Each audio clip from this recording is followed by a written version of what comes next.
안녕하십니까? 일산은 처음 와보는 것 같아요. 일산에 교회 나간 거는 옛날에 들었는데 이렇게 여기 온 거는 처음이어서 너무 반갑고, 오면은 새로운 많은 그 얼굴들을 보는데 얼굴들이 많아서 너무 반가웠던 것 같아요. 네, 개인적으로 화경이 만난 거 너무 기쁘고 참 눈물 날라 그래서 안 되겠다. 또 짐 저기 앉아 있는 거 보면 참 짐 자혁이. 자혁이가 그 코리안 미니스트리의 마스코트였는데, 마스코트가 일산으로 가버렸어요. 우리 짐은 형제들하고는 별로 안 친했고 자매들하고는 친한데. 여기서도 그래요? 그래서,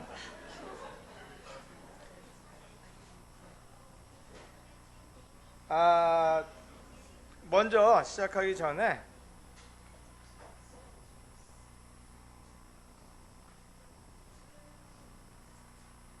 이 가족 사진을 하나 보여줄게요. 이게 맨 이쪽이 이제 찰리 리 강이라고 우리 미션팀 같이 왔던 친구 아들 브랜든이라 그러고, 그 다음에 이제 지우 어릴 때고 통통했어요, 그죠? 그 다음에 이제 지아 이 나이인데 얘네들이 국산이에요. 국산으로 킹덤 킷이에요. 그러니까 우리 크리스찬 가정에서 태어나서 한국에서.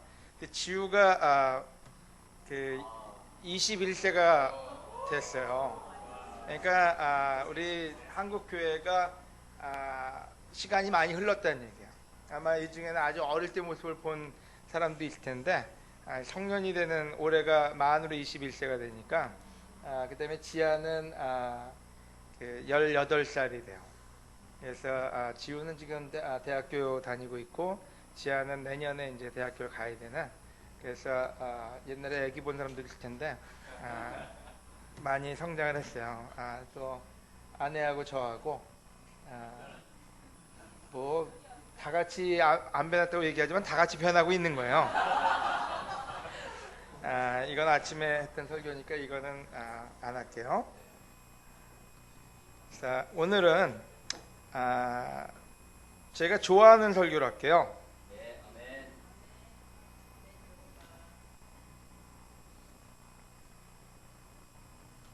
우리 성경 같이 픽게. 누가복음. 아마 우리가 잘 아는 구절일 거예요.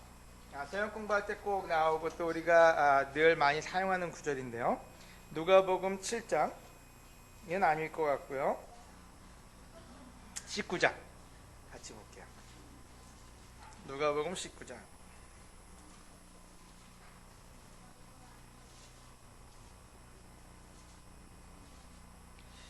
예수님이 돌아가시 며칠 전이죠. 며칠 전에 성전에 들어가신 적이 있어요. 그래서 우리가 성전 청소 사건이다 이렇게 얘기하는 구절이 있는데요. 6월절 날 예루살렘에 가셨고, 예루살렘에서 성전에 가셨고, 성전에서 소와 양을 파는 사람들과 돈 바꿔주는 사람들의 테이블을 완전히 뒤집어 엎으셨어요. 그래서 우리는 그 구조를 통해서 우리 몸이 성전이고 우리 몸을 어떻게 우리가 깨끗하게 해야 되나, 거기에 대해서 많이 나눠요. 오늘 그 구조를 가지고 같이 공부하고 또 그 안에서부터 우리가 어떻게 우리의 삶에 어떻게 적용시킬 수 있을까를 같이 배우면 좋을 것 같아요. 그래서 여러분, 누가 보면 다 찾으셨어요? 네. 혹시 누가 목청이 좋으세요? 아름다운 목소리를 가진 남성분께서 한번 좀 담대하게 지미 읽어줄래요? 저 얘기가 누가복음 19장 45절에서 48절까지.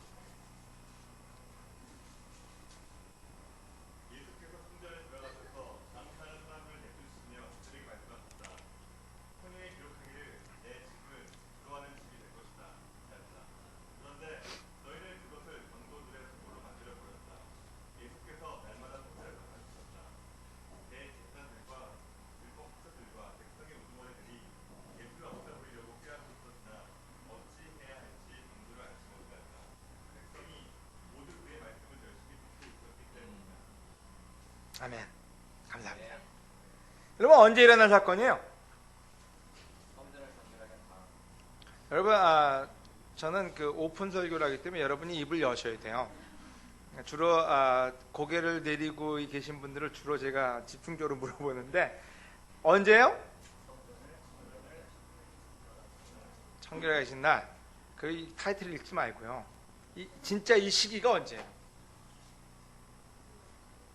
6월절. 자, 6월절은 어떤 날이에요?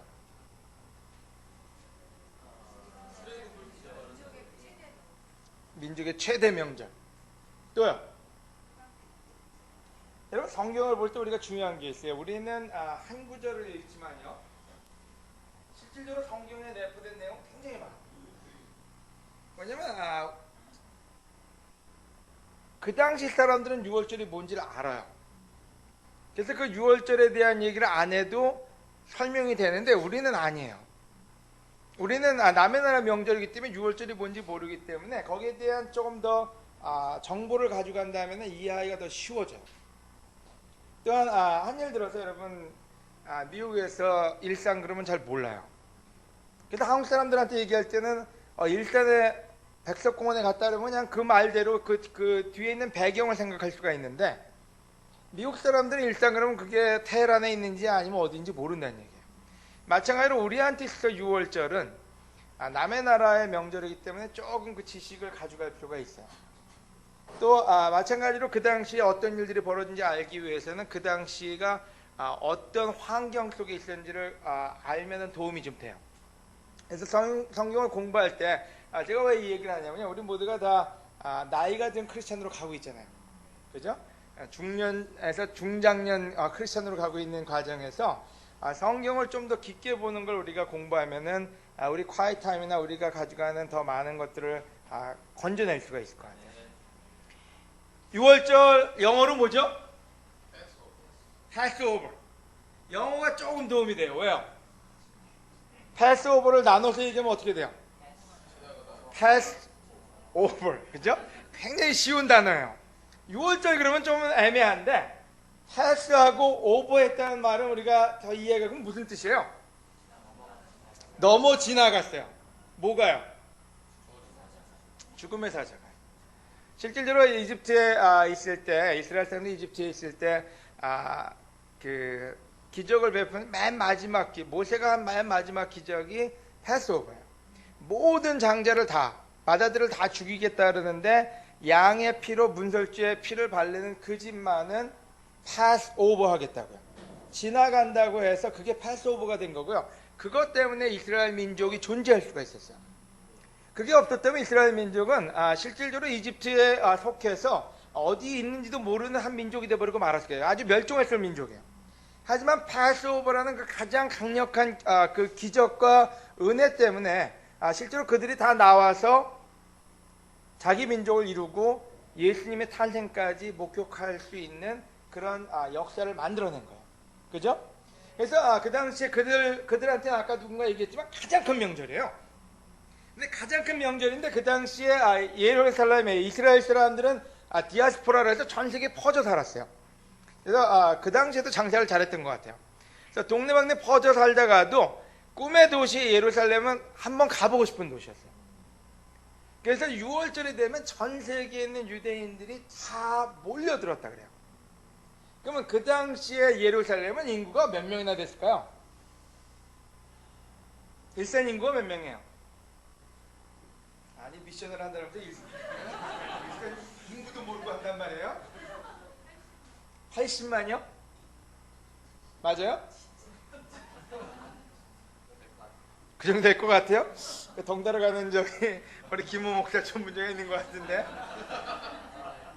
여러분 실질적으로 그 당시에 예루살렘은 약 10만 정도가 살았다고 추정을 하고 있어요.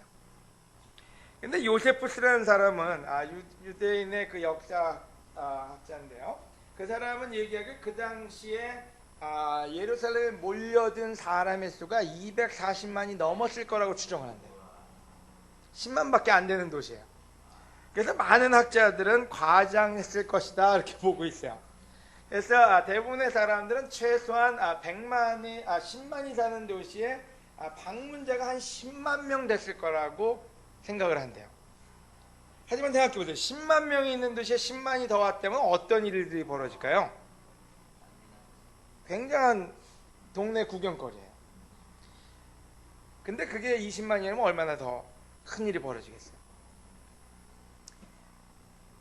근데 또 한 가지는 그 성전을 한번 우리가 생각해 볼 필요가 있어요. 6월절에 사람들이 몰려든 이유는 성전 때문이에요. 그 성전은 어땠을까요? 네? 화려했을 거다. 그죠? 뭔가 볼 게 있으니까 사람들이 몰려드는 거 아니에요. 또요. 여러분의 상상의 나래를 펴세요. 명동 같았을 것 같다. 굉장히 구시대 사람인 것 같아요. 요즘 명동을 얘기한 사람이 어디 있어요? 새로 떠요? 내가 구시대 사람이군요. 또요? 외국 사람 많아요. 외국 사람 많아요? 네? 여러분, 실질적으로 예루살렘 성전은요, 화려함을 많은 사람들이 보고 경악을 했다 그래요. 그래서 예수님의 제자들은 무슨 얘기를 했냐면 그 성전을 보면서 얼마나 놀라운 건물입니까? 예수님한테 그렇게 자랑을 했어요. 그때 예수님이 뭐라 그랬어요? 다 허물라고요. 자기가 3일 안에 다시 짓겠다고요. 그래서 실질적으로 제자들이 가가지고 감탄한 게 뭐냐면 와, 촌사람이 놀라듯이 63빌딩 보고 놀라듯이 놀란 거예요. 근데 그만큼 사람들한테는 가보고 싶은 그런 장소였다는 얘기예요. 그 안에 무슨 일이 벌어지고 있었을까요? 예? 거래, 장사. 여러분, 그림을 한번 그려볼 필요가 있어요. 지금 읽은 구절은 3구절밖에 안 되는데요. 그 안에 들어있는 내용은 굉장히 많아요. 대체 뭐를 예수님이 봤길래 들러 엎으신 건가? 왜 들러 엎으신 건가?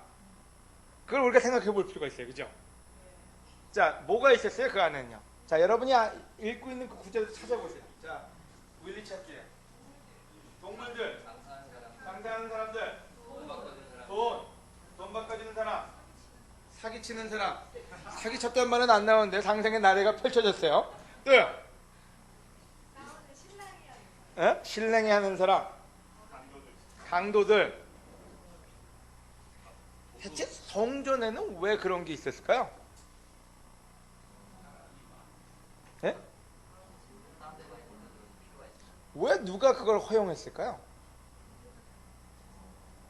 왜 예수님은 들러엎었을까요?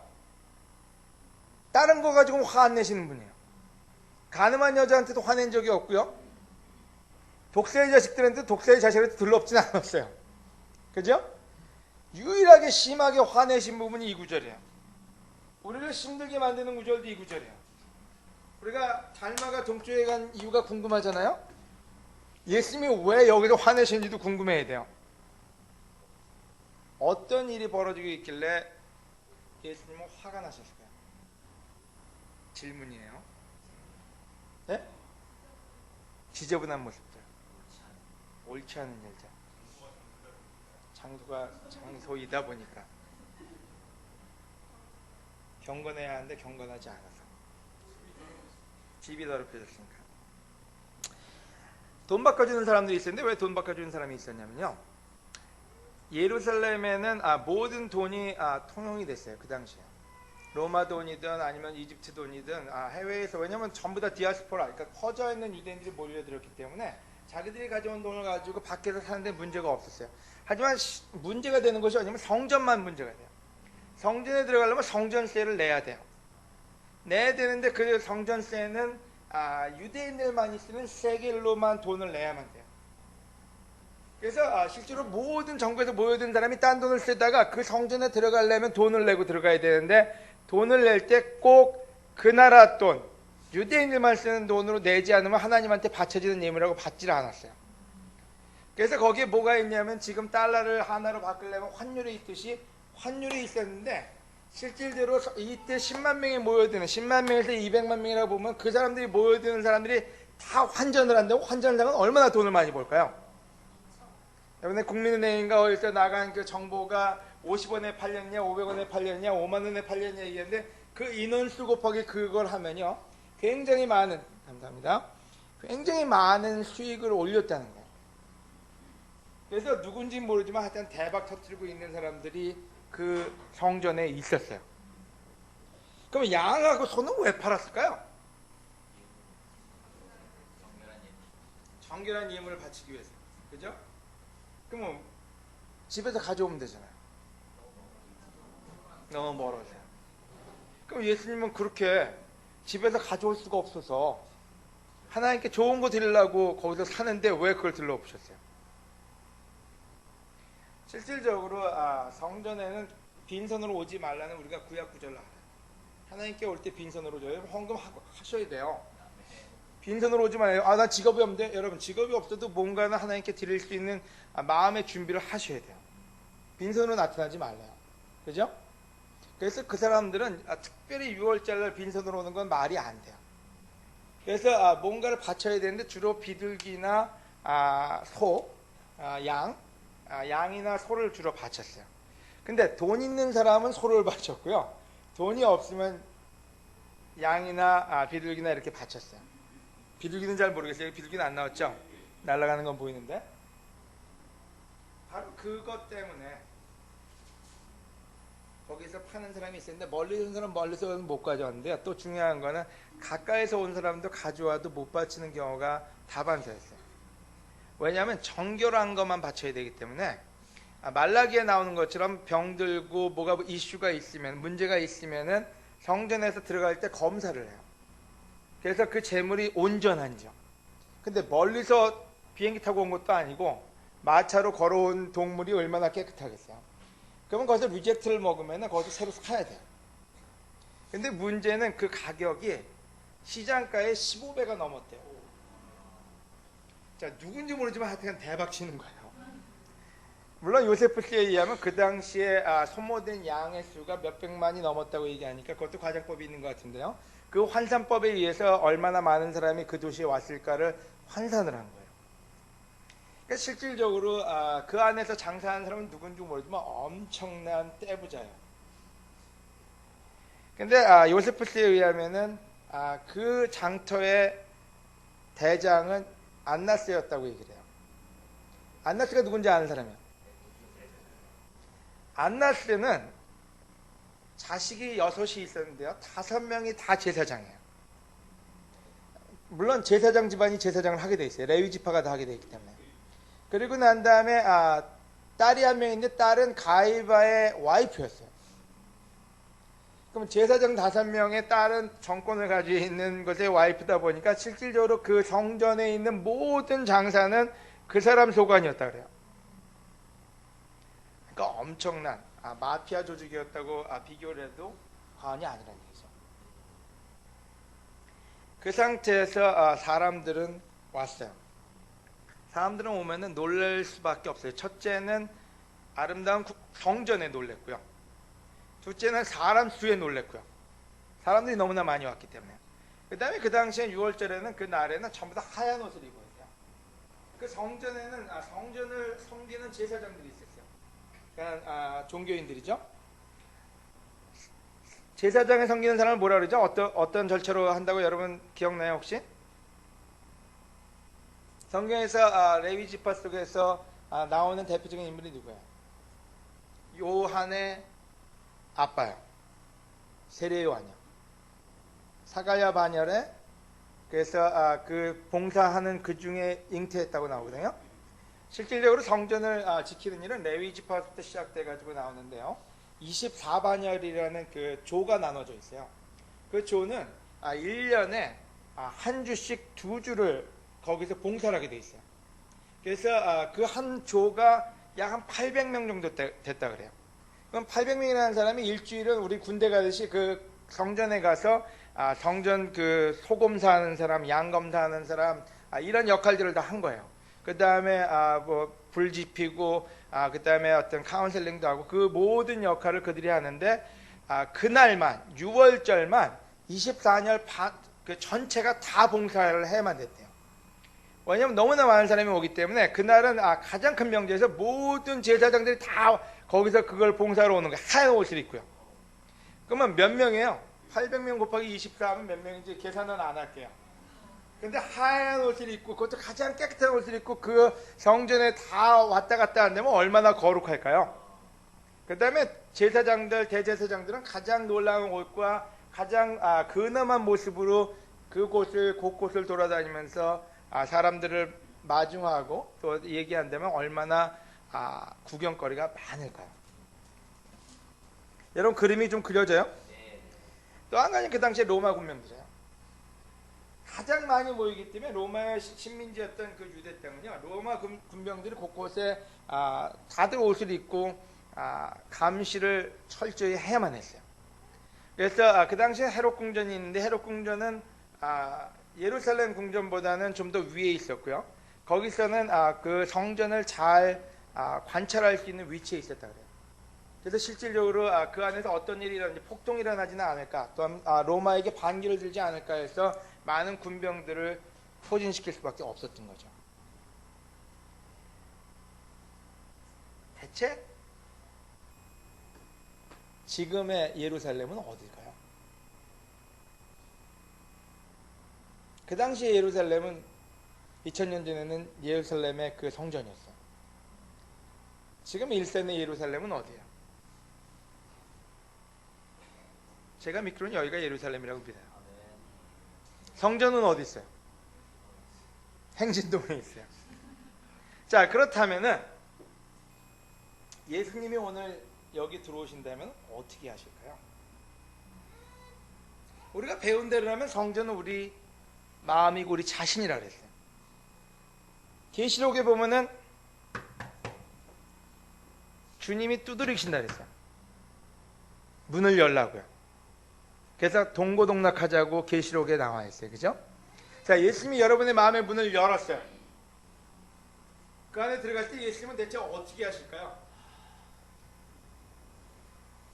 들러 엎을까요? 아니면은 기쁘게 같이 들어가서 여러분의 영과 성령님이 같이 지내실까요?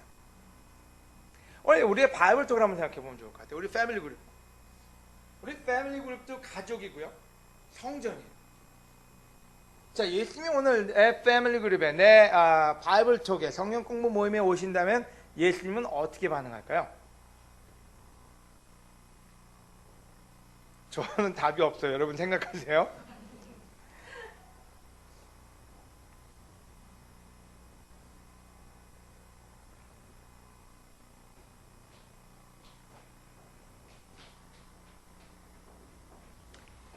예수님 왜 화가 나셨고 왜 들러 엎으셨을까요? 아까 얘기한 질문과 연관된 질문이에요. 왜 가늠한 여자에게도 안 하시고 위선자들에게도 안 하시고 수없이 많은 사건에서 화가 날 때 십자가에 매달려서 자기를 조롱하는 사람들, 거짓말하는 사람들한테도 안 하신 행동을 왜 굳이 성전에 가서는 채찍까지 만들어가지고 업사이드 완전히 뒤집어 엎고 소와 양을 다 몰아내고 왜 그렇게 하셨을까요?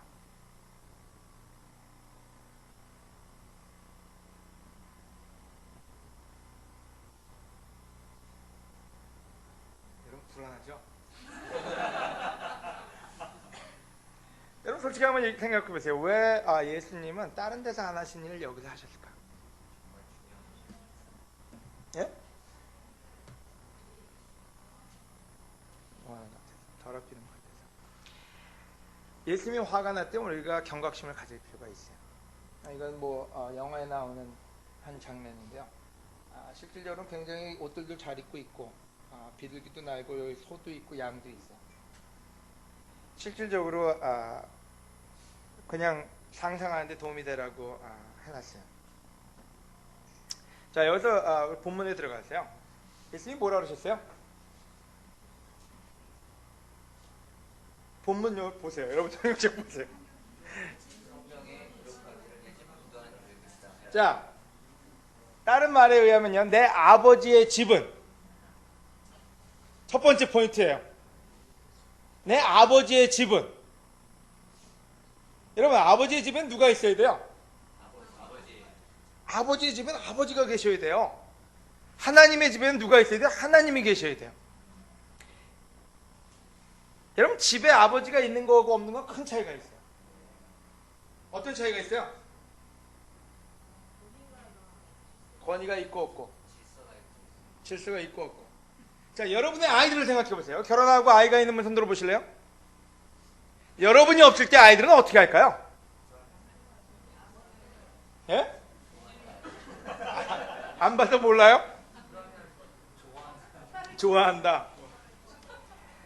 여러분, 아이들이 부모가 있을 때하고 없을 때는 천지차예요. 그래서 부모 없는 자식이라는 말이 나오게 되는 거예요.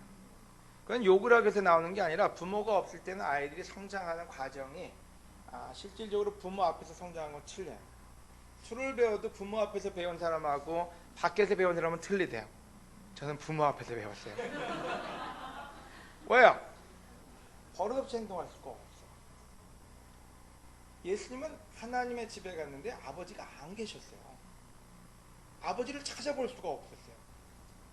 바로 그래서 화가 나셨어요. 오늘 우리 집에 아버지가 있는지 한번 생각해 볼 필요가 있어요. 그 말은 뭔지, 여러분, 집에 부모가 있는지 없는지요. 지금 제가 얘기하는 부모는 하나님뿐만 아니라 여러분이 집에 계시는지요. 집에 있어도 집에 없는 부모들이 많아요. 집에 있어도 아이들이 엄마 아빠가 있다고 생각하지 않는 아이들이 많다는 얘기예요. 그 집은 어떻게 변할까요?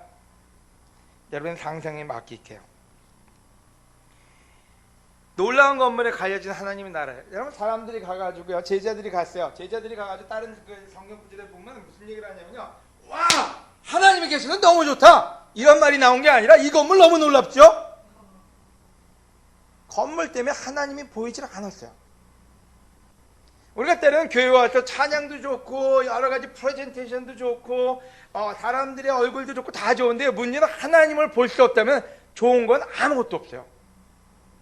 여러분, 교회는 점점 더 아름다워지고 돈은 교회로 쌓여지고요. 그 다음에 굉장히 놀라운 창문과 컬러풀하고 파이프 오르간에 성가대 모든 게 다 있는데 하나님만 없는 교회가 많아요. 사람들이 가서 건물 보고 놀라지 하나님 보고 놀라지 않아요. 사람들이 신도수를 보고 믿지 하나님을 보고 믿지 않아요. 여러분, 잘못하면 우리도 그런 교회를, 우리는 잘못하면 그런 가정을, 잘못하면 그런 믿음을 만들 수 있다는 거예요. 여러분, 그래서 첫 번째 포인트는 굉장히 중요한데요, 아버지의 집에는 아버지가 계셔야 돼요. 오늘 여러분이 하나님의 집이라면 여러분의 마음에 하나님이 계셔야 돼요. 하지만 하나님만 빼놓고 다른 게 다 있다면 여러분이 아무리 사람들한테 impressive, 굉장히 사람들한테 좋은 영향과 어떤 레퓨테이션, 어떤 평판을 줄지언정 하나님이 없다면 아무런 의미가 없어요. 어떤 사람은 설교를 해요. 굉장히 거창해요. 인용도 하고요. 이 사람 말 저 사람 말 굉장히 번들어지고 굉장히 놀라워요. 하지만 그 안에 하나님이 보여지지 않는다면 아무 의미가 없어요. 여러분, 여기에는 많은 사람들이 저렇게 큰 모자를 써서 내가 얼마나 높은 사람인지 얘기했고요. 하얀 옷을 입어서 내가 얼마나 깨끗한지 얘기했고요. 하지만 사람들은 하나님을 볼 수가 없었고 예수님은 그것이 화를 나게 하셨어요. 하나님의 집에는 하나님이 있어야 된다고요. 아멘.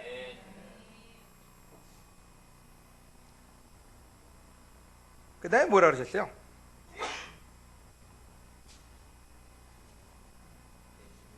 본문 길지 않아요, 여러분. 굉장히 짧아요. 내 아버지의 집은? 그게 무슨 소리예요?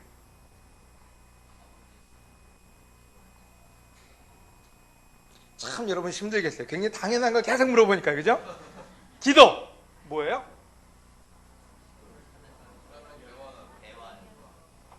여러분, 기도라고 얘기를 하면요, 우리가 어떤 때 그냥 30분, 10분, 5분 아니면 밥 먹기 전에 하는 게 기도라고 머릿속에 그냥 들어와요. 여러분, 예수님이 얘기한 거는요, 기도라는 말은 무슨 얘기인지는 커뮤니케이션, 대화를 얘기해요. 내 아버지의 집에서는 아버지하고 대화가 있어야 된다고요. 여러분, 어떤 집에 가면요, 컴퓨터도 있어요. 게임기도 있어요. 엑스박스도 있고 아이패드도 있고 아이폰도 있고 갤럭시도 있고, 어떤 집에는 TV도 있고 HD TV도 있고, 또 어떤 집에는 오디오도 있고 영화관도 있고 도서관도 있고, 물론 여러분 집에는 없을 수 있어요. 어떤 집이요? 어떤 집에 가면 영어책도 있고 고급 과외도 있어요. 어떤 집은 한강도 보이고요. 무슨 소리예요? 어떤 집에는 명품 백도 있어요. 어떤 사람은 고급 승용차도 타요. 어떤 사람은 굉장히 중요한 일을, 돈을 많이 버는, 돈의 액수가 큰 그런 직장을 다니는 사람도 있어요. 하지만 문제는 그것이 축복이 아니라 저주가 될 수 있다는 거예요. 한 예를 들어서 여러분 오늘 두 가지 메시지가 같이 나가기 때문에 조심하셔야 되는데, 그 두 가지 메시지는 뭔지, 아버지는 하나님을 얘기하기도 하고 부모를 얘기하기도 해요. 여러분 요즘 가정에 가보면 애들 재밌어요. 식탁에 앉으면 애들이 앉아가지고요, 페이스북 봐야죠, 메시지 해야죠. 애들만 그래요? 전철에 앉아있으면 다 뭐 하나 보고 있어요.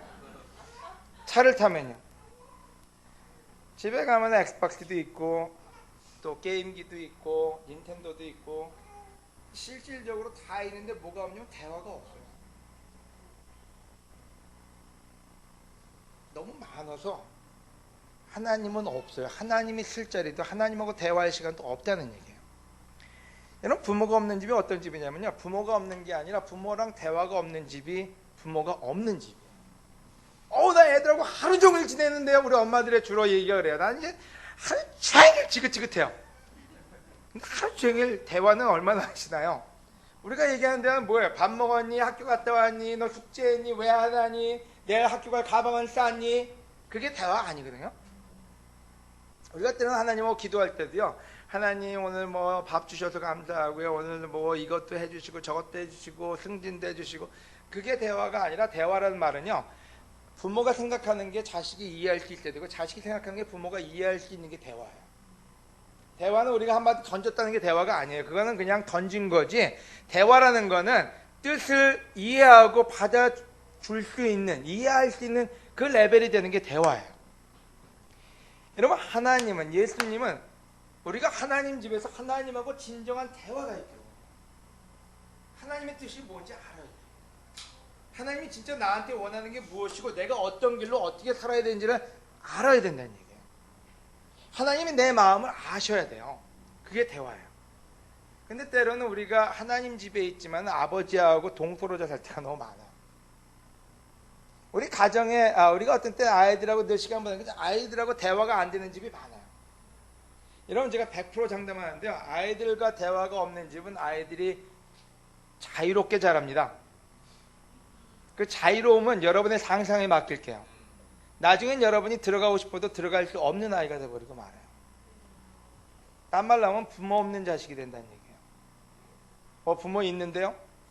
있는데 있다는 의미가 뭔지를 다시 한번 새겨봐야 돼요. 여러분 무슨 말인지 이해돼요? 네.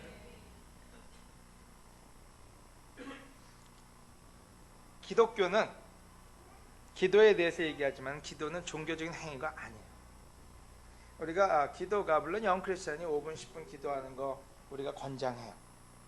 하지만 여러분이 중장년 크리스찬으로 갔다면요, 하나님하고 같은 레벨의 대화를, 하나님하고 같은 레벨이니까 하나님하고 동급으로 뭐 어떻게 하자는 게 아니라 하나님하고 그 대화의 레벨이 더 깊어져야 돼요.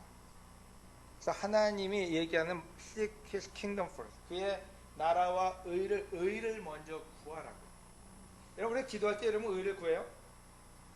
오늘 이 레슨은 안 할 건데요, 그냥 제가 좋아하는 포인트이기 때문에 하나만 얘기해요. 여러분 우리는 기도할 때요, 내가 원하는 걸 쭉 적어요. 내가 뭘, 오늘 내가 뭐가 필요한가, 내가 이 사람들이 필요는 뭔가 쭉 적어요. 하나님이 뭘 얘기할까는 전혀 생각 안 해요. 내가 얘기하고 싶으면 다 얘기한 다음에 나 기도 끝.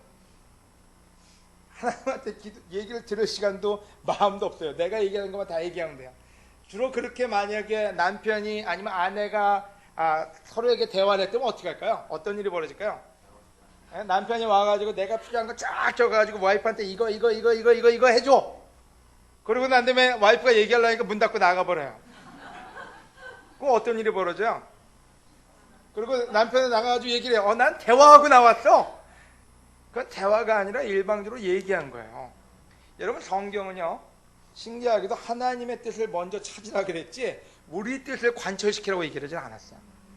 많은 사람이 신기하게도 하나님을 바꾸려고 노력하는데 여러분 제가 하나 부탁하고 싶은 게 있는데 하나님을 바꾸지 마세요. 왜요?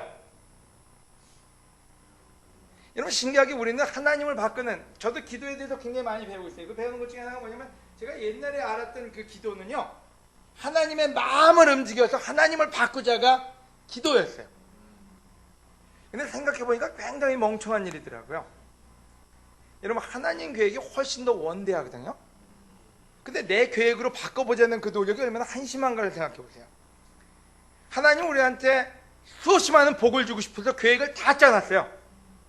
근데 내가 하나님한테 뭐라고 얘기하냐면 하나님 그거 말고 요만큼 내가 원하는 거 요것만 주세요. 제가 지우를 위해서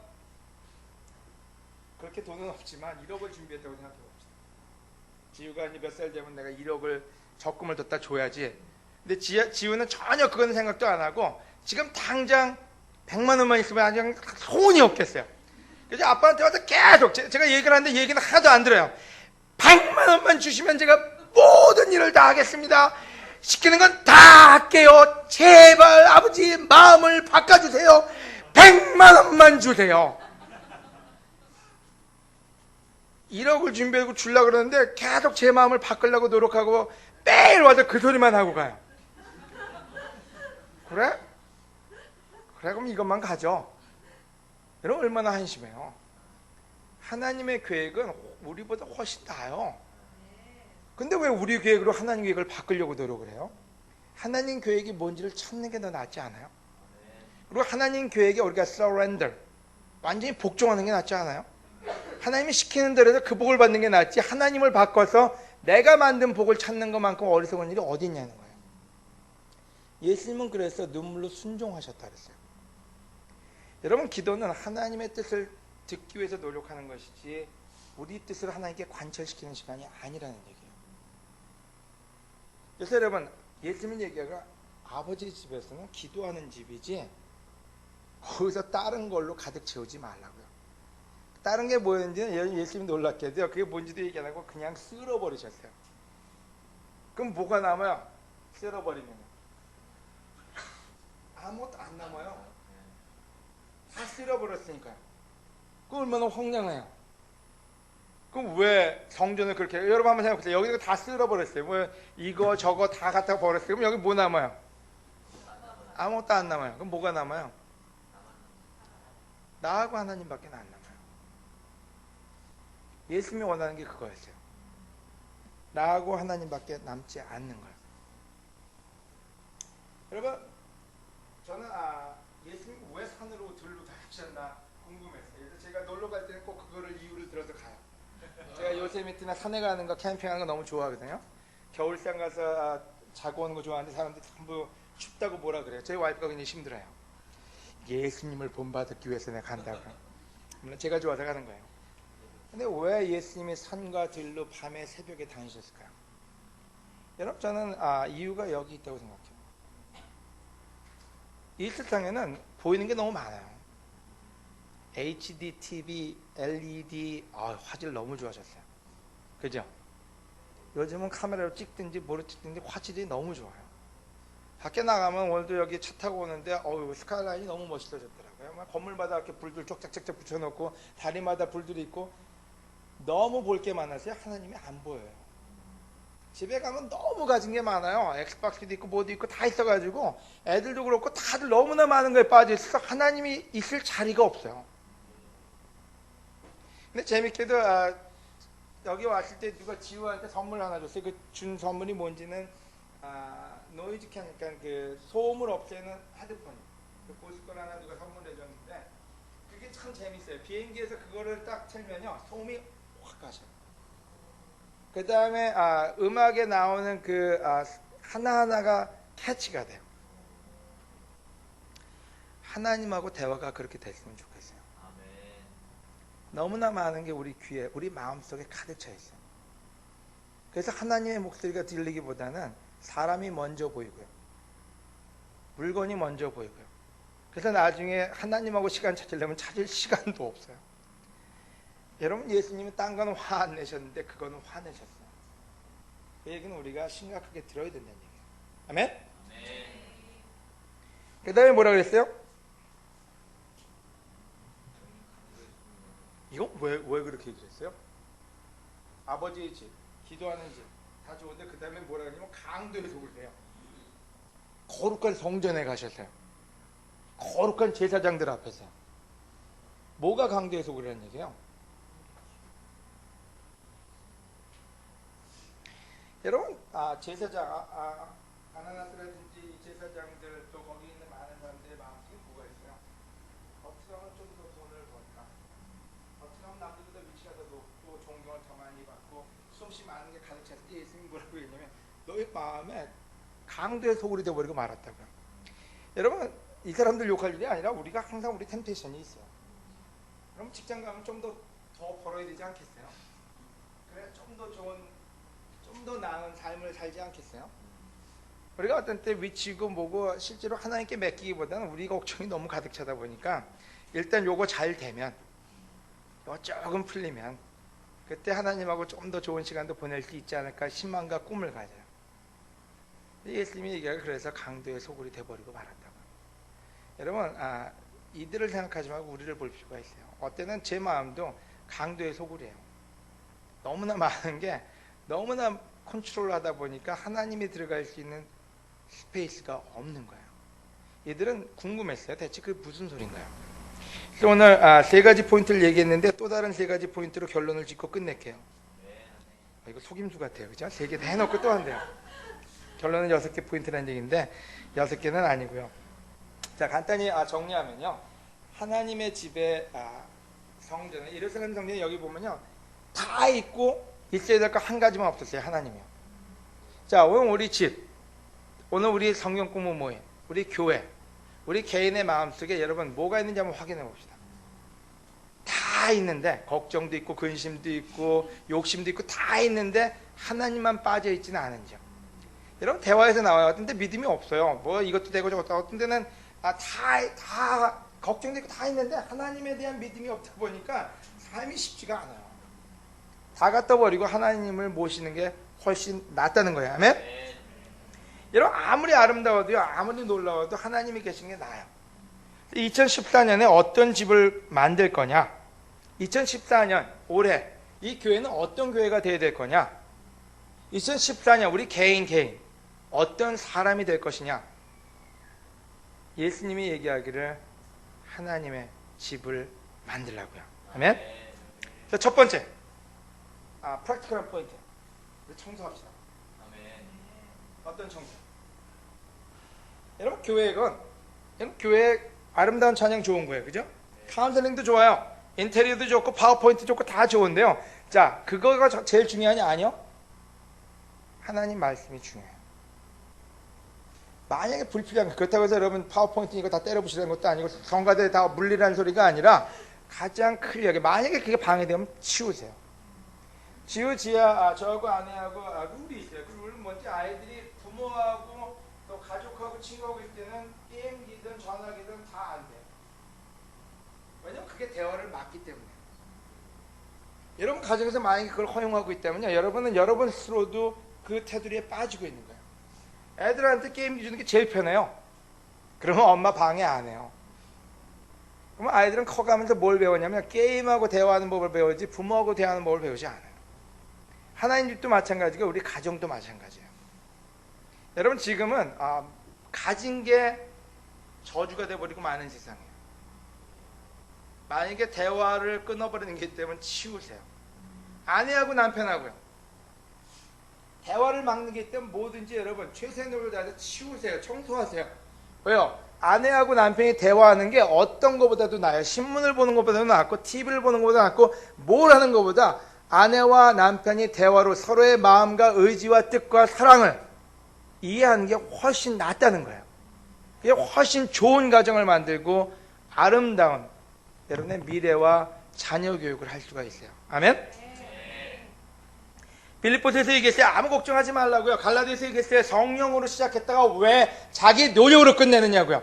걱정과 근심은 뭔지 하나님을 저버리고 내가 해결하겠다는 거예요. 하나님이 하실 수 있게 하세요. 하나님이 주는 축복이 훨씬 큰 축복이에요. 아멘? 왜 아브라함하고 다윗이 믿음이 컸을까요? 여러분, 전자제품도 없었고 TV도 없고요, 명품 가방도 없고 오로지 보이는 건 하나님이 만든 하늘과 하나님이 만든 자연만 있었어요. 그래서 하나님을 접하기가 훨씬 좋았다는 얘기예요. 필요하다면 바다로, 강으로, 호수로 어디든지 가세요. 하나님과 여러분이 교류할 수 있는 곳으로요. 모든 노이즈, 모든 잡음을 다 퇴치하고 오로지 하나님에게 포커스할 수 있는, 찾으세요. 저절로는 안 와요.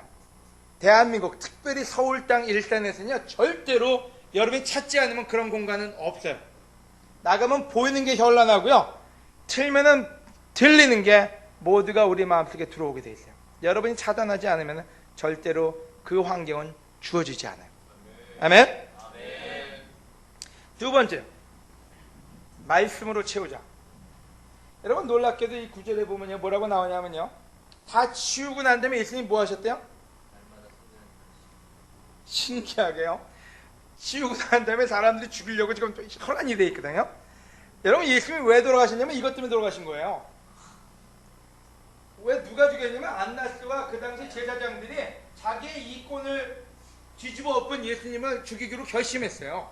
그 다 바로 그 뒷구절에 나오는 게 뭔지, 그들이 어떻게 예수님을 제거할까, 죽일까 연구했다고요.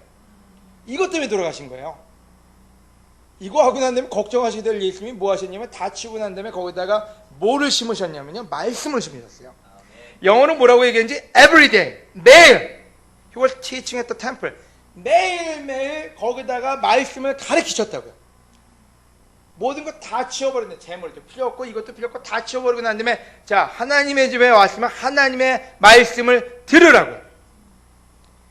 여러분, 여러분의 모든 걸 치우고 난 다음에 할 일은요, 하나님 말씀을 집어넣어야 돼요. 데일리요. 예수님이 매일매일 그렇게 하셨어요. 여러분, 하나님 말씀에 능력이 있는데, 하나님 말씀은 안 보고 안 들으면 외로워져요. 신기할 정도로, 지우든 제 주위에 있는 모든 제자들을 보면요, 어떤 데 갖고 와서 외롭대요. 근데 외롭다는 그 말과 동시에 나오는 건 뭐냐면 하나님과 관계가 떨어졌다는 얘기예요. 하나님하고 가깝지 않은 사람은 외로워요. 세상이 여러분을 반겨주지는 않을 거고요, 세상과 친구되지 않는 한은 세상은 여러분을 친구로 여겨주지 않을 거예요. 그럼 그 외로움은 누가 달래줄 거예요? 예수님, 하나님, 성령님이 우리한테 계실 때만이 그 외로움을 이길 수 있는 거예요.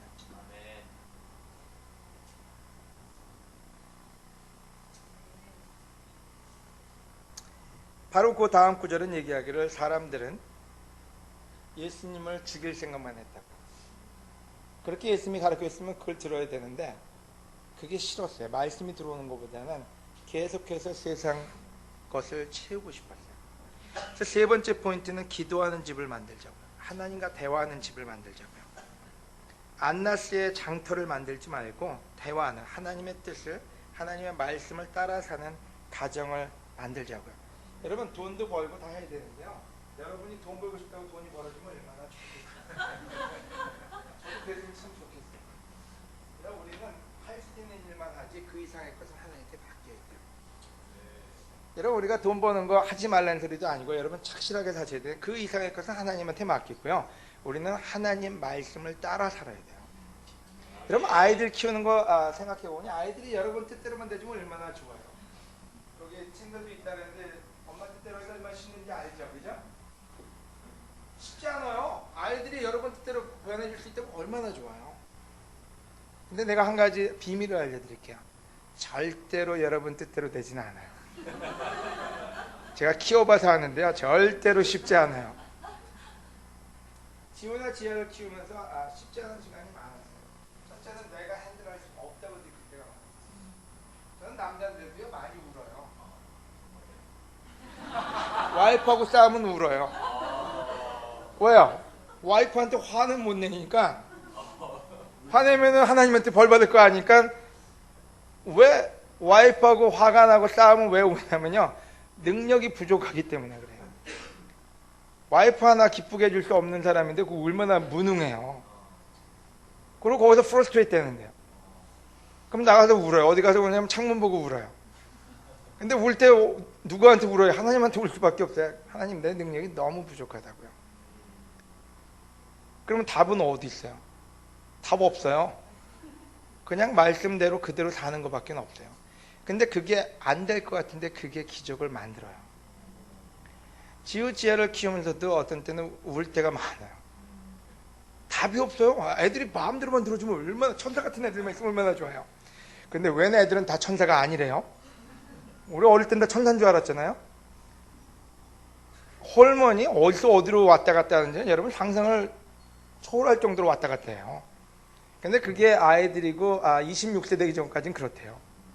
브레인 연구한 사람들의 그 결론에 의하면은, 그래서 인슈런스가 26세부터 싸지는 이유가 그때까지가 우리 뇌가 형성하는 과정에서 굉장히 극심하게 왔다 갔다 하기 때문에 인슈런스 컴퍼니가 그걸 연구를 한 거예요.